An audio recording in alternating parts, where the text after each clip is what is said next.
नमस्ते viewers, welcome back to my channel. कौन कहता है कि स्त्रियों को जनेऊ नहीं पहनना चाहिए? पढ़िए काली सहस्त्रनाम। काली सहस्त्रनाम में लिखा है कि काली जी जनेऊ पहनती थी। जिनकी आराध्या हैं उन्हीं का वर्णन है कि वे जनेऊ पहनती थी। प्रमाण के लिए देखिए, 24वें श्लोक में लिखा है नाग यज्ञोपवीतांगी, अर्थात उनका जनेऊ ऐसा प्रतीत होता था मानो नाग धारण किया हो। आज भी दक्षिण भारत में मोटे धागे का जनेऊ पहना जाता है। हो सकता है काली माता इतना मोटा जनेऊ पहनती हो कि वह दूर से नाग प्रतीत होता था। हिंदू धर्म में 16 संस्कारों को जीवन में अपनाना जरूरी बताया गया है।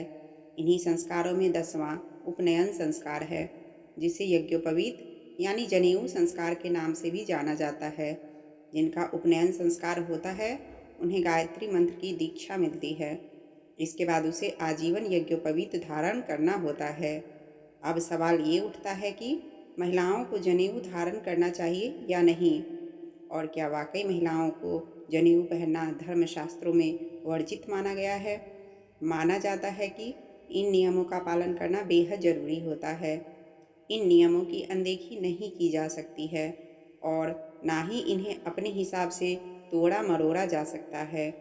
वहीं महिलाओं के साथ कई ऐसी स्थितियां होती है जब वह इन नियमों का पालन करने में सक्षम नहीं होती। उदाहरण के तौर पर मासिक धर्म, गर्भावस्था आदि ऐसी परिस्थितियां हैं जब महिलाएं शुद्ध नहीं होती है।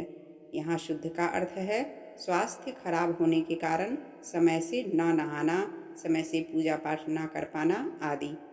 खराब सेहत या सेहत में ऊंच नीच के कारण या फिर घर बार की अनेकों जिम्मेदारियों के कारण महिलाएं नियमों से नहीं चल पाती हैं।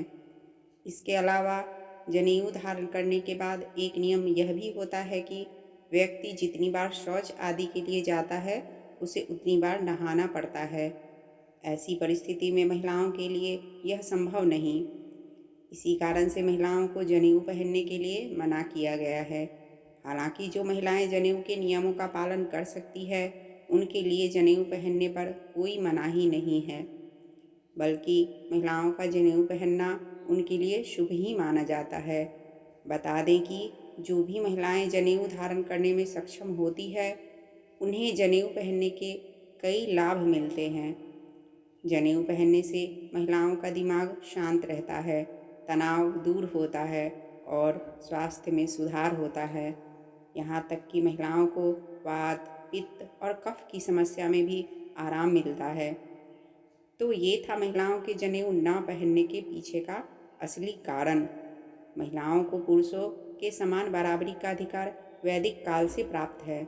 तभी तो वैदिक रीति में महिलाओं को भी उपनयन संस्कार की इजाज़त दी गई है। मातृशक्ति वैदिक काल से सर्वोपरि और पूजी जाती रही है।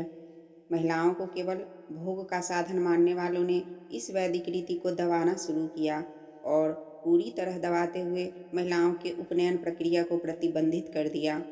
लेकिन जब पूरे भारत में महिलाओं को बराबरी का दर्जा दिए जाने की लहर चल रही है तो फिर महिलाएं उपनयन संस्कार प्रक्रिया से दूर कैसे रह सकती हैं। वेद शास्त्र महिलाओं और पुरुषों में भेद नहीं करते हैं। उपनयन गुरु के पास जाने और शिक्षा प्राप्त करने का एक संस्कार है।